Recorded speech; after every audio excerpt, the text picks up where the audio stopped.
హెబ్రీలకు రాసినటువంటి పత్రిక, హెబ్రీ పత్రిక 3వ అధ్యాయము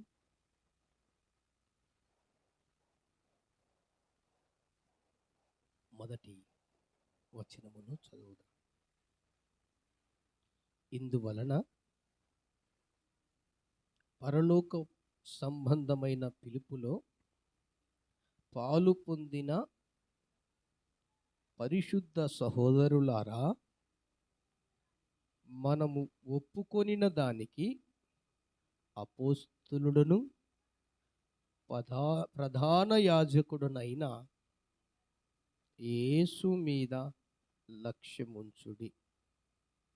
ప్రధాన యాజకుడైన యేసు మీద లక్ష్యముంచుడి. ప్రియా దేవుని బిడలారా, గ్రంథకర్త రాసినటువంటి సందర్భం మనం కాస్త జ్ఞాపకం చేసుకుంటే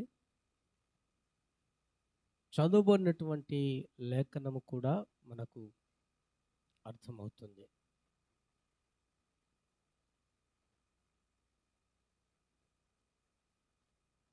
ఆనాటి యూదులు,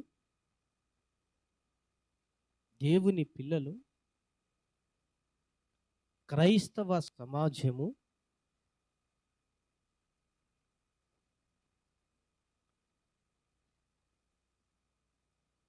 క్రొత్త దానిని విడిచిపెట్టి మరలా పాత దాని కొరకై ప్రాకులాడుతూ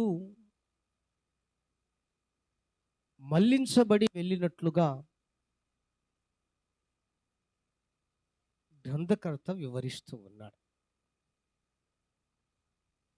వాస్తవానికి విశేషముగా ఇది దేవుని పిల్లల విషయమై, పరిశుద్ధుల విషయమై, యూదుల విషయమై, క్రైస్తవుల విషయమై, ప్రభువునందు విశ్వాసముంచినటువంటి విశ్వాసుల విషయమై ప్రస్తావించాడు.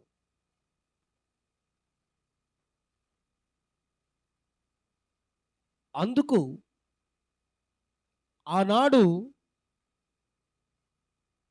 మన పరమ తండ్రి, కన్న తండ్రి, సైన్యములకు అధిపతియగు యెహోవా యాజకుని, ప్రధాన యాజకుని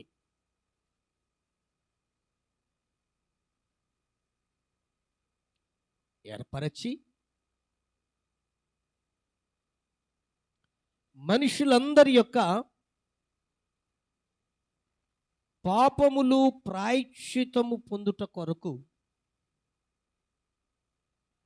దేవుని సన్నిధిలో ప్రవేశించి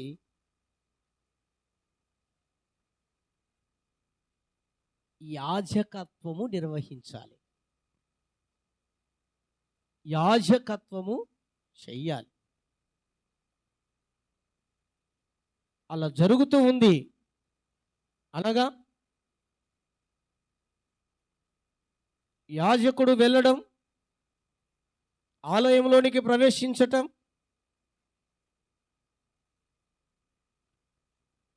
మనుషుల పాపము నిమిత్తం ప్రాయశ్చిత్తము నొందుట కొరకు ప్రభు సన్నిధిలో యాజకత్వాన్ని నిర్వహించటం, మరలా తిరిగి రావటం, మరలా వెళ్ళడం, ఆ మనుషుల పాపము నిమిత్తమై అలాగా రొటీన్ అవుతా ఉంది. బహుశా తద్వారా ఆనాటి సమాజం, క్రైస్తవ సమాజం, యూదా ప్రజలు క్రొత్త దానిని మరిచి పాతదాని వైపు మళ్లించబడి వెళుతున్నారన్న ఉద్దేశముతో గ్రంథకర్త వివరిస్తూ వచ్చాడు. అంత మాత్రమే కాదు, అలా మనుషుల కొరకు ఆలయంలో ప్రవేశించటం, పాపముల ప్రాయశ్చిత్తము కొరక ఆయన ప్రార్థించటం, యాజకత్వం నిర్వహించటం, రావటం రొటీన్ అవుతా ఉంది.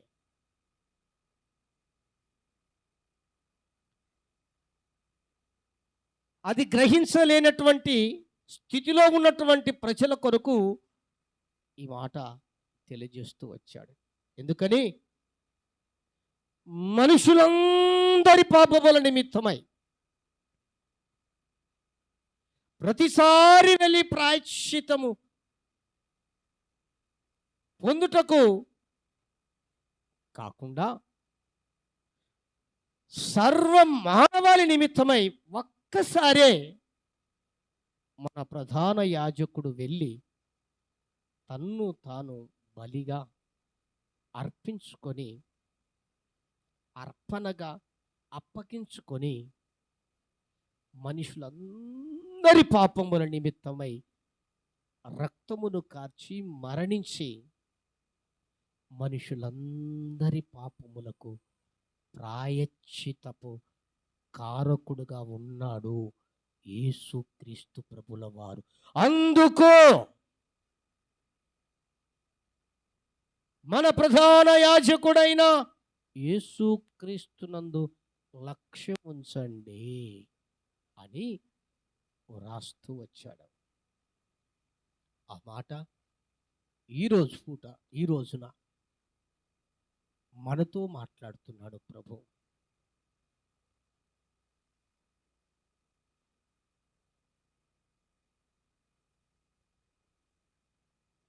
మనం ఒప్పుకున్న దానిని, లేదా మనము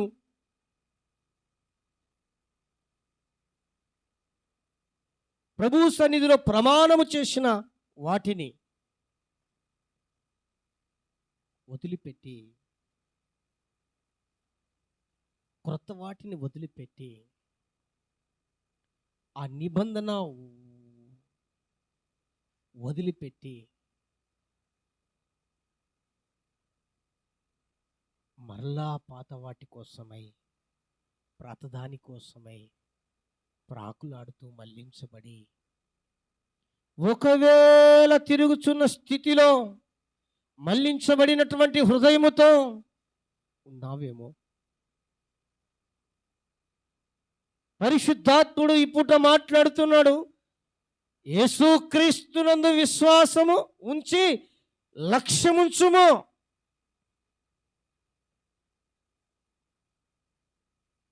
నువ్వు ఒప్పుకున్న దానిని, నువ్వు ప్రమాణం చేసిన దానిని, నువ్వు తీర్మానం చేసిన దానిని గట్టిగా పట్టుకొని యేసు మీద లక్ష్యముంచుము అని మాట్లాడుతున్నాడు. హల్లెలూయా, హల్లెలూయా. అసలు యేసు మీద ఎందుకు లక్ష్యం ఉంచాలి? ఈ ప్రధాన యాజకుడు ఎవరికి ప్రధాన యాజకుడు?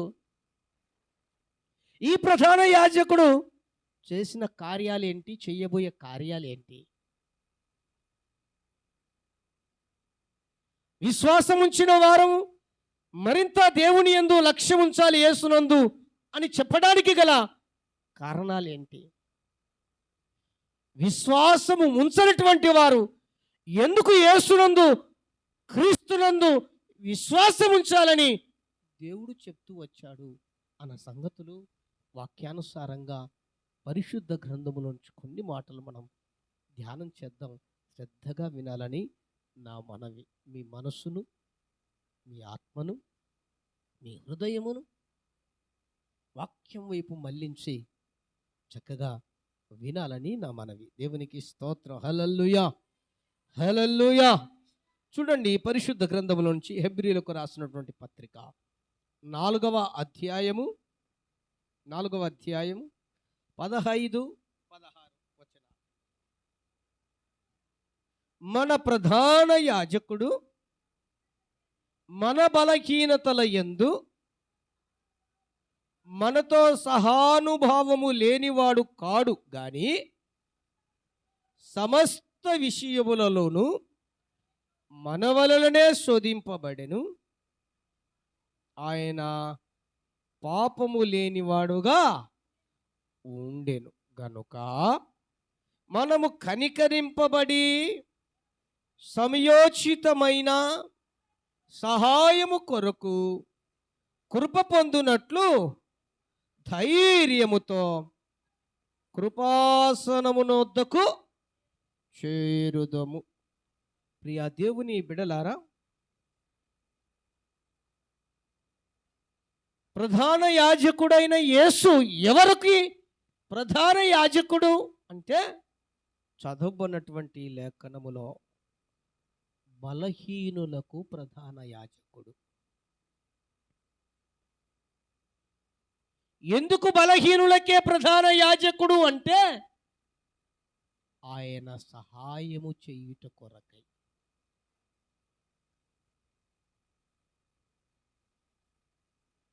అందుకు యేసుక్రీస్తునందు లక్ష్యముంచాలి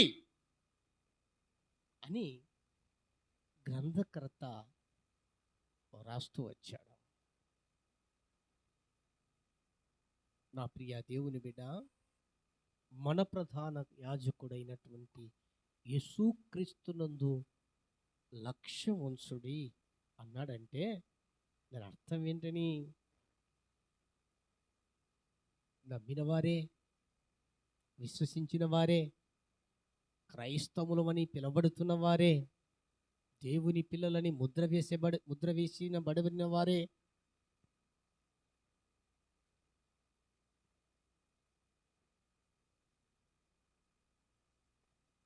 ఉన్నటువంటి బలహీనతలను బట్టి ఏమైపోతున్నారు? ఈనాడు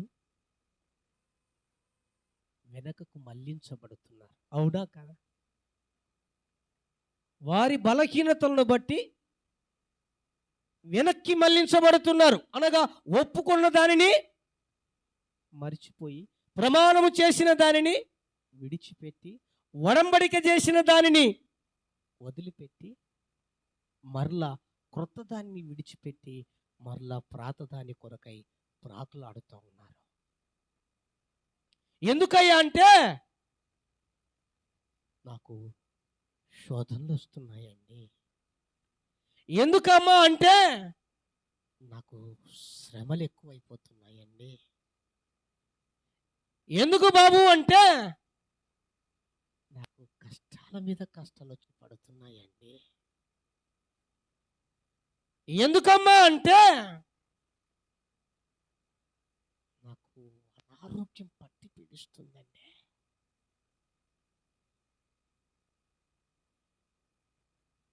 పలు రకాలైన బలహీనతల చేత కృంగిపోయి, విసికి వేజారి వెనుదిరిగిపోయేవారు లేరా? వెనుకబడుతున్నవారు లేరా?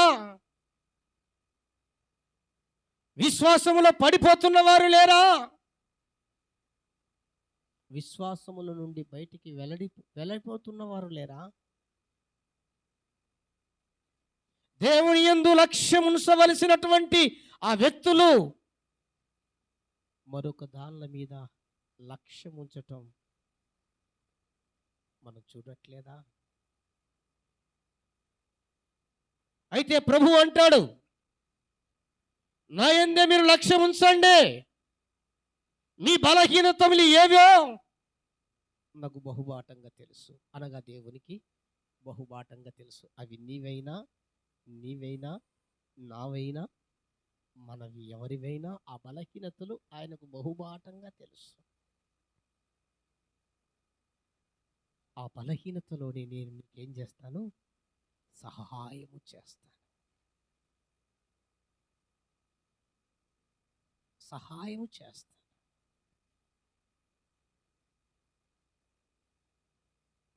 నా ప్రియ దేవునుడ, ప్రధాన యాజకుడు అంటే అర్థం ఏంటండి?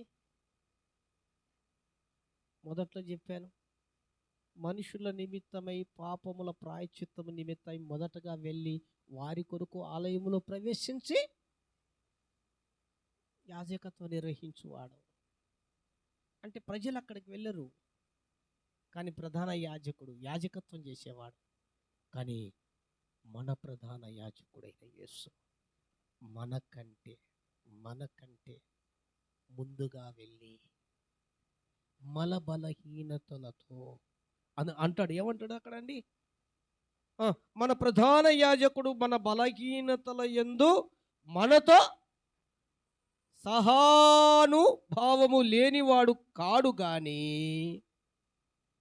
సమస్త విషయములలోనూ మన వలనే మనమేదో పెద్ద ఏదో వింతగా భావిస్తున్నాం. నాకే ఈ శోధన, నాకే ఈ సమస్య, నాకే ఈ కష్టాలు, నా కుటుంబానికే ఈ శ్రమలు, నాకే ఈ అనారోగ్యం అని మనం ఏదో వింతగా అనుకుంటున్నాం. మనకంటే ముందుగా మనవలే సమస్త విషయాలలో శోధించబడినటువంటి వాడు యేసుక్రీస్తు ప్రభుల వారు. హల్లెలూయా! ఏమండి, నీలాగానే నువ్వు ఇప్పుడు ఏ విధంగా శోధించబడుతున్నావో నీ బలహీనతల చేత, అలాగునే ప్రభు శోధించబడ్డాడు. ఈ రోజున ఏ విధంగా శ్రమలు నువ్వు అనుభవిస్తున్నావో అలాగునే దేవుడు శ్రమలు అనుభవించాడు. యేసుక్రీస్తు ఆనాడు సమస్యలు ఏ విధంగా దేవుడు అనుభవించాడో ఈ రోజున అదే సమస్యలు నువ్వు అనుభవిస్తున్నావు తప్ప మరి విడ్డూరంగా ఏది రావట్లేదు. కానీ ఇక్కడ శోధించబడినను మనవలే యేసుక్రీస్తు ప్రభుల వారు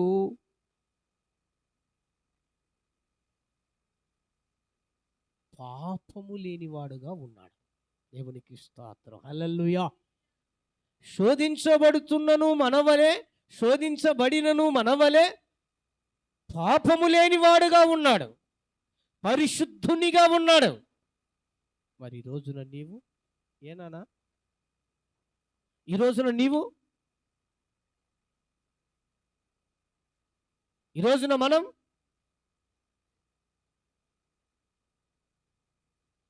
శోధించబడుతూ ఉన్నప్పుడు పాపములోనికి జారుకునేవారు చాలామంది. బలహీనతలు అని చెప్పేసి మరింత బలహీనతల్లోకి కూరుకొని పోయి కొందరు మరలా పాత వాటి వైపే తిరిగిన వారు, పాత వాటి వైపే అంటే ఇంతకుముందు ఉన్నటువంటి మార్గంలోనే, ఇంతకుముందు ఉన్నటువంటి ప్రవర్తనలోనే, ఇంతకుముందు నడిచినటువంటి నడవడికలోనే, ఇంతకుముందు వెళ్ళినటువంటి ఆ త్రోవలోనే, మార్గములోనే వెళ్తున్నవారు లేరా?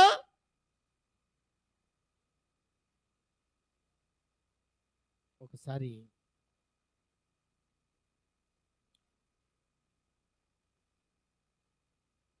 ఒక ఆమె ప్రార్థన అవసరత కోరింది. తప్పక నేను ప్రార్థన చేస్తానమ్మా, మీరు కూడా రండి దేవుని సన్నిధికై, దేవుడు తప్పక సహాయం చేస్తాడని మాట చెప్పా.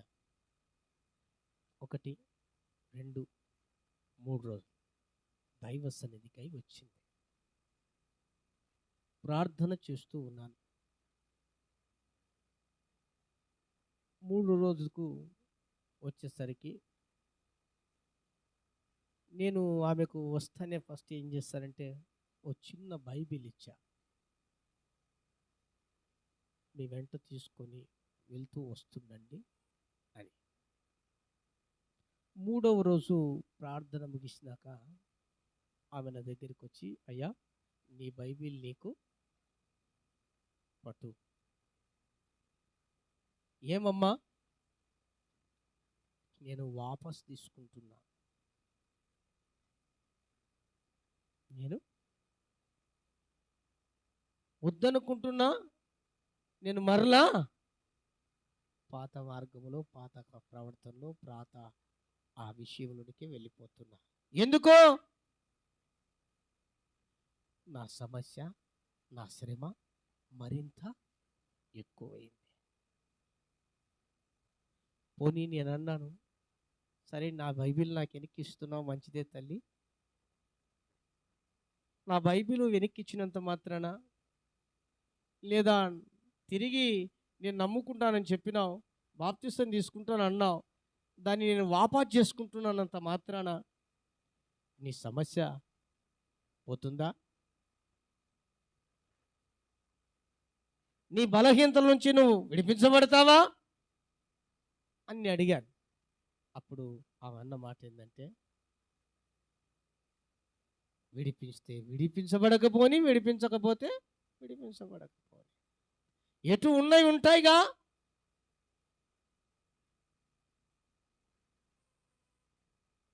నేను అన్నాను, గుర్తుంచుకోమా, నేను చెప్పే మాట మిమ్మల్ని బలవంతం చేయట్లేదు. నువ్వు ఎన్ని రోజులు ఇలాగా ప్రభుకు దూరంగా ఉండి దేవుని సన్నిధికి రాకుండా, ప్రభుని నమ్మకుండా వెళ్ళు, నేను కాదన్ను. నేను ఖచ్చితంగా కూర్చో, నువ్వు నమ్ము, ఇక్కడే ఉన్నా నేను చెప్పను. నీవి ఇష్టానికే చెప్తున్నాను. ఏ రోజైనా సరే నా యేసయ్య దగ్గరికి నువ్వు రావాల్సిందే. ఇది గుర్తుపెట్టుకో. ఒకవేళ నేను యేసు నుండి బయటికి వెళ్ళిన తర్వాత నాకు ఈ సమస్య నుంచి విడిపించబడ్డాను, నాకు సమస్యలే లేవు, సామరస్యంగా, సమాధానంగా, సంతోషంగా ఉన్నానంటావా చెప్పు, నేను కూడా బయటకు వచ్చేస్తా. ఇది మాత్రం గుర్తుపెట్టుకొని చెప్పా. నా ప్రియ దేవుని బిడ్డలారా, దాదాపు 1 నెల గడవక ముందే ప్రభు సన్నిధికై వచ్చింది. వచ్చి, అయ్యా బైబిల్ ఏమ్మా వాపస్ ఇచ్చావుగా? లేదయ్యా, ఇక నేను బ్రతకలేను బైబిల్ లేకపోతే. ఈ సమస్యలు పోతాం అనుకున్నా, ఈ బలహీనతల నుంచి నేను విడిపించబడతాను అనుకున్నా, వామ్మో, నేను నా కుటుంబము నాశనమయ్యే పరిస్థితి అయిపోయింది. ఇక నేను బ్రతకలేను, దేవుడే నాకు దిక్కు, ఇదిగో నా కోసం ప్రార్థన చేయి. నా ప్రియ దేవుని బిడ్డ, దాని గుండా వచ్చిన వానిగాని నేను చెప్పాను ఆమెకు. అదే మార్గము గుండా, అదే సిచ్యువేషన్ గుండా, అదే శ్రమల గుండా, అదే బలహీనతల గుండా వచ్చి సహాయము పొందినటువంటి వ్యక్తిగా నేను ఆమెతో చెప్పాను. వినకుండా వెళ్ళింది, మరింత పీకెల వరకు సమస్య తెచ్చుకుంది. తర్వాత ప్రభు సన్నిధికి వచ్చింది. ఏది ఏమైనా ప్రార్థన చేస్తున్న క్రమేపు ప్రభు ఆ సమస్యల నుంచి విడిపిస్తూ వచ్చాడు. దేవునికి స్తోత్రం. హల్లెలూయా, హల్లెలూయా. నా ప్రియ దేవుని బిడ్డలారా, ఈ లోకములో నీకు సహాయం చేయువాడు ఎవ్వడు లేడు. ఎవ్వరూ లేరు నీకు సహాయం చేసేవారు, నీ కుటుంబానికి సహాయం చేసేవారు, నీ పిల్లలకు సహాయం చేసేవారు ఎవ్వరూ లేరు. నా దేవుడు ఒక్కడే యేసయ్య నీకు సహాయం చేస్తాడు. ఎందుకంటే ఆయన సహాయము చేయుట కొరకే ప్రధాన యాజకునిగా మనకంటే ముందుగా మన వలె శోధించబడి సమస్త విషయాలలో సమానుభావము గలవాడై పరిశుద్ధునిగా జీవించాడు. అట్టి దేవుడు నీకు సహాయం చేయకుండా మానడు. అది ఏదైనా సరే. చాలా మంది చేసే పెద్ద పొరపాటు ఏంటో తెలుసా అండి? బలహీనత అండి. నాకు ఈ బలహీనత అది శారీరకంగా, ఆధ్యాత్మికంగా, లేదా ఆర్థికంగా, లేదంటే కనుక మరి ఏ రకంగా అయినా ఉండొచ్చు, నేను కాదని చెప్పను. ఈ బలహీనత అండి, ఈ బలహీనత ఉంది కాబట్టి నేను ప్రభులో ఉండలేను, ప్రభువు దగ్గరికి రాలేను, ఏకాగ్రతగా ఆయన మీద లక్ష్యం ఉంచలేను అంటారు.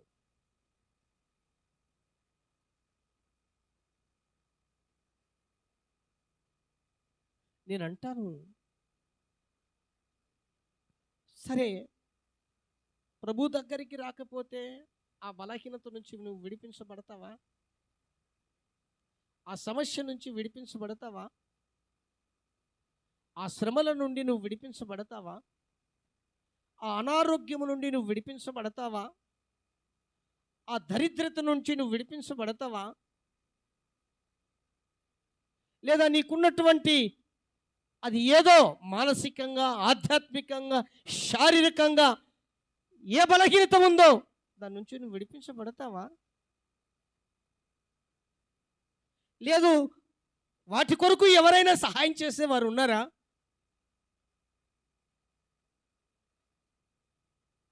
ఏ ఒక్కరు లేరు. ఏ ఒక్కరు లేరు.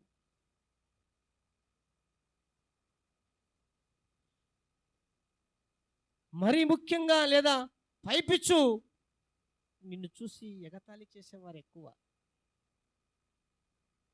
పరిహాసం ఆడేవారు ఎక్కువ, గేలి చేసేవారు ఎక్కువ, వ్యంగ్యంగా నవ్వుకునేవారు ఎక్కువ. నీకున్న బలహీనతను బట్టి వారికి వీరికి చాటింపేసి నిన్ను మరింత కృంగదీసేవారు ఎక్కువ. సహాయం చేసేవారు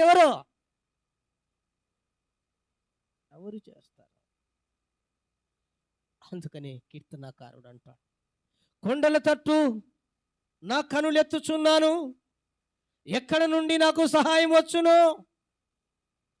యెహోవా, నీ వలనే నాకు సహాయము కలుగును.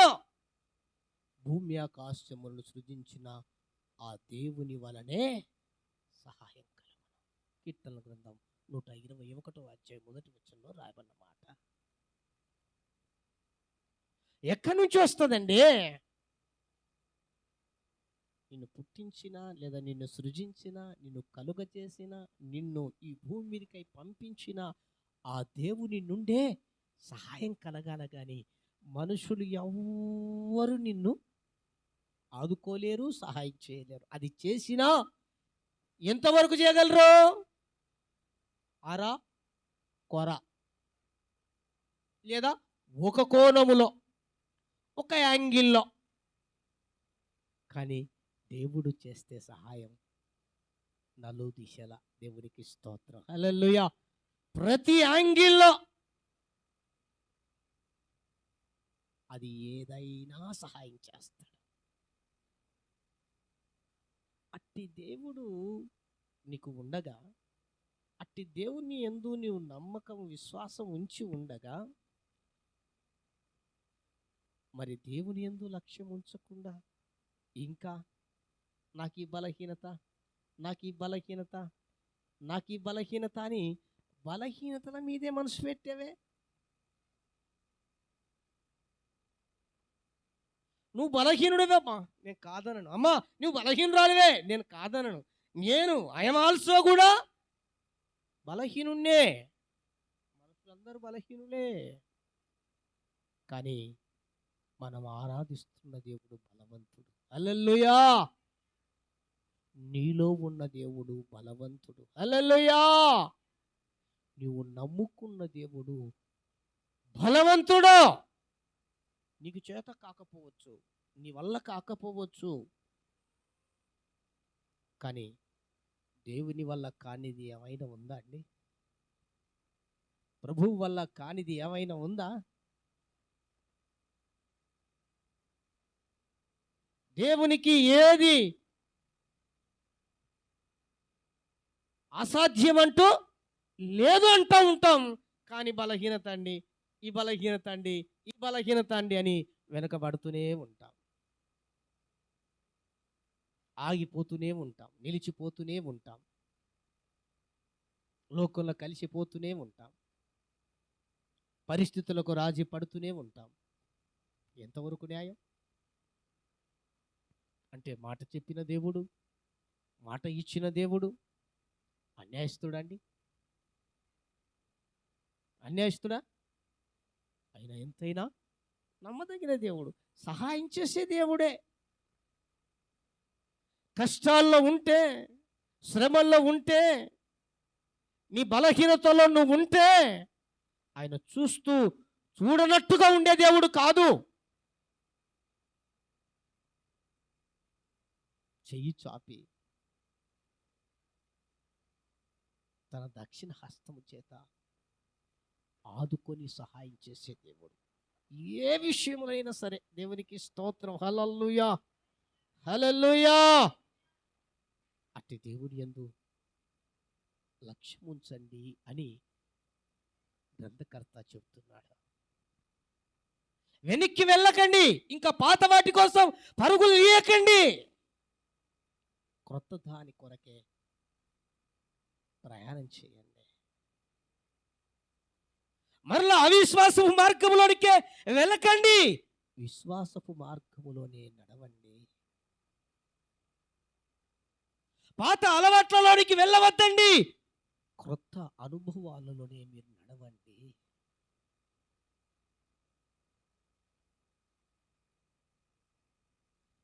మరలా పాపపు బంధకాల్లోకి వెళ్ళకండి, క్రీస్తులో ముందుకు వెళ్ళండి అని అందుకు ఆ యేసు క్రీస్తునందు లక్ష్యం ఉంచమన్నాడు. హల్లెలూయా, హల్లెలూయా. నా ప్రియ దేవుని బిడ్డలారా, ఆయన సహాయం చేస్తాడు. నీ బలహీనతలో సహాయం చేసే దేవుడు అని. ఆయనకు తెలియనిది అంటూ ఏం లేదండి. ముందుగానే నీకంటే నాకంటే ఎన్నో జటిలమైన బహుభయంకరమైన శోధనల గుండా వెళ్ళినటువంటి దేవుడు యేసుక్రీస్తు ప్రభుల వారు. అవునా కాదా? ఆనాడు యేసుక్రీస్తుకు ఎదురైన శోధనలు ఈ రోజున ఏ మనిషికైనా ఎదురవుతున్నాయంటారా? నేను అంటాను, ఒక 10% అన్నా ఎదురవుతుంటాయా? తక్కువే.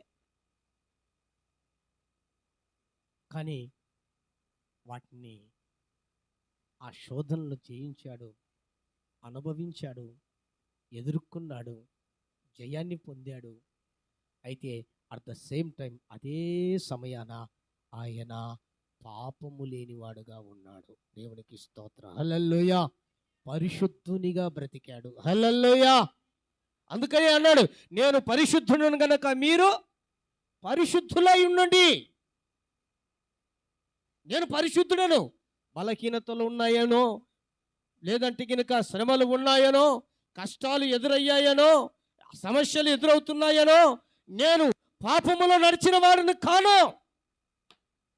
పరిశుద్ధంగానే బ్రతికాను, మీరు కూడా పరిశుద్ధంగా జీవించండి అని చెప్పిన ఏకైక నిజదేవుడు, సత్యదేవుడు, నజరేయుడైన యేసు. అందుకైనా అంటున్నాడు, యేసునందు లక్ష్యం ఉంచండి. ఎందుకు ఉంచాలంటే ఆయన నీ బలహీనతలో సహాయం చేసే దేవుడు, బలహీనులకు తోడై ఉండే దేవుడు, బలహీనులకు సహాయం చేసే దేవుడు. బలవంతులకు కాదు, ఆయన బలహీనులకే సహాయం చేస్తాడు.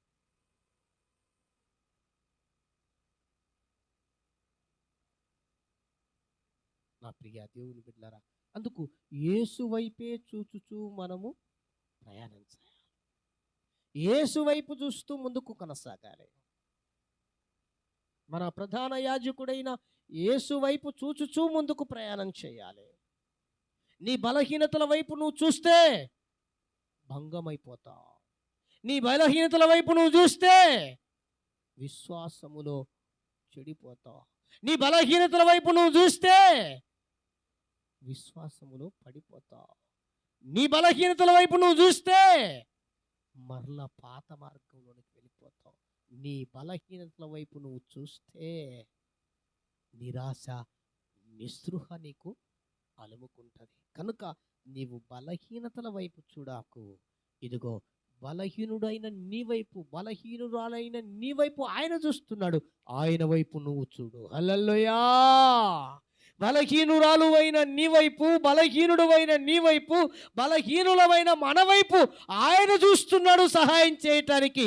ఆ సహాయకుడైనటువంటి యేసుక్రీస్తును చూస్తూ నీ ప్రయాణాన్ని కొనసాగించగలిగిన వాడవుగా, కలిగిదానవుగా నువ్వు ఉండగలిగితే నీకు, నీ కుటుంబానికి నా దేవుడు 100కు 100కు 1,000,000 సహాయం చేస్తాడు. హల్లెలూయా. ఇంతవరకు సహాయం కొరకు ఎందరిని అర్థించావో, ఎందరి దగ్గరికి వెళ్ళి బ్రతిమలాడావో, ఎందరి గడ్డాలు పట్టుకొని బ్రతిమలాడావో, ఎందరి కాళ్ళ దగ్గరికి వెళ్ళి దాసోహం చేసావో, ఎందరి దగ్గరికి వెళ్ళి నీవు వంగి దండాలు పెట్టావో నాకు తెలియదు. ఇక్కడ ఉన్నా, వెలుపట ఉన్నా, లైవ్లో చూస్తున్నా, ప్రభు నీతోనే మాట్లాడుతున్నాడు. నా వైపు చూడు, నీకు నేనే సహాయం చేస్తాను. సమస్త విషయాల్లో అండి, ఒక్క విషయంలో సమస్త విషయాల్లో ఆయన సహాయం చేయటానికి ఆయన అర్హుడు, లేదా ఆయన మంచి దేవుడు అండి, మనకు తోడుగా ఉన్నాడు. కనుక ఎవరికి ఆయన ప్రధాన యాజకుడు అంటే బలహీనులకు. ఈ బలహీనులకు ఏం చేస్తాడు ఆయన అంటే సహాయం. లోకములో ఉన్నవారు, లేదా నా అన్నవారు, లేదా మన బాగా నిలువైన వారు ఏదైనా పొరపాటున ఆరోకొర సహాయం చేస్తే ఇక ఆ చేసిన సహాయాన్ని పట్టి పేలుస్తూ ఉంటారు. నేను అది చేస్తేనే, నేను ఇది చేస్తేనే, నేను అలా చేస్తేనే, నేను ఇలా చేస్తేనే అని నిన్ను పేలుస్తూ ఉంటారు. అనేకుల దగ్గర తక్కువ చేసి చూపించి నిన్ను మరింత ఎగతాళి కూడా చేస్తారు. కానీ యేసయ్య అలా కాదు. ఆయన సహాయం ఎట్లుంటుందో తెలుసా అండి? ఈ చేత్తో చేస్తే ఈ చేతికి తెలవదిగా. దేవునికి స్తోత్రం. హల్లెలూయా, హల్లెలూయా. అంతటి సహాయం ఆయన చేసే సహాయం. ఇంకొకటి కూడా చెప్తున్నా, నాకు కావలసింది, లేదా నేను కోరుకున్నది, లేదా నేనున్న సిచ్యువేషను బహుభయంకరం. మనుషుల దగ్గరికి వెళ్ళి సహాయం చేయమని అడిగితే ఎంతవరకు చేస్తారు? ఎంత చేస్తారు?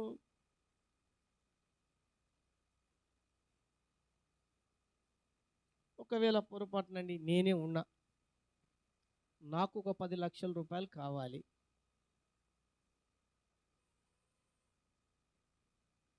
నేను కర్ణమ్మ తల్లి దగ్గరికి వెళ్ళాను. తల్లి నాకు 10 లక్షల రూపాయలు కావాలని అడిగా. ఆ తల్లిగారు నా దగ్గర ఇంత డబ్బులు లేదండి, ఒకవేళ నా దగ్గర 1,00,000 రూపాయలు ఉన్నాయి, నేను ఇస్తానండి పాస్టర్ గారు, లేదన్నా అని అనవచ్చు. ఎంతవరకు ఉంది సహాయం అంటే? ఆమె దగ్గర ఉన్నంత వరకు, అంటే లిమిట్, అంతే కదండి. అది మీరైనా కావచ్చు. కానీ అదే దేవుని దగ్గరికి వెళ్ళి నీ సహాయం ఎంతో అంత చెప్పితే అంత చేయడా? ఒకవేళ కర్ణమ్మ తల్లే కావచ్చు, నా దగ్గరకు వచ్చినా నేను చేయగలిగినంత చేయగలను, కానీ చేయలేనిది నేనేం చేయగలను? కానీ దేవునికి దగ్గర అలా ఉంటుందండి. నీకెంత సహాయం కావాలో అంతకు మించి చేస్తాడు. హల్లెలూయా. ఇంకా ఎక్కువే. అందుకని అన్నాడు, ఊహకు మించిన కార్యాలు చేయగలిగినటువంటి దేవుడను నేను అని. మనుషులకు అగోచరం అన్నాడు. అంటే మనుషులు గుర్తించలేరు, అర్థం కాదు ఆయన సహాయం. అంత గొప్ప సహాయం. అదే 10 లక్షలని నేను అడిగాను అనుకో, నీకు 10 గదరా నాయనా, ఇంకా ఎంత కావాలో తీసుకో. అదే సహాయం చేసే దేవుడు యేసుక్రీస్తు ప్రభుల వారు. అంటే నేను ఉదాహరణకు చెప్తున్నా, డబ్బుల విషయమనే కాదు, ప్రతి విషయంలోనూ. ఆరోగ్య విషయంలో కూడా నువ్వు డాక్టర్ దగ్గరికి వెళ్తే ఎంతవరకు సహాయం ఉంటుంది?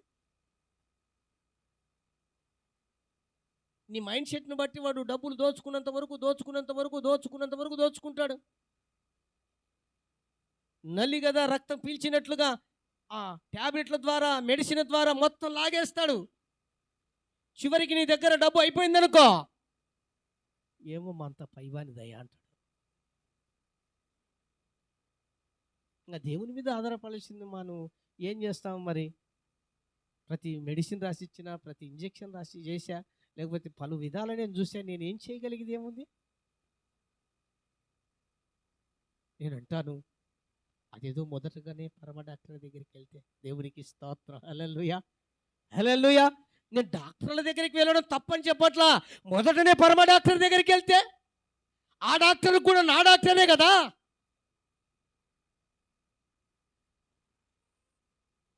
అది ఎందుకు చెయ్యం?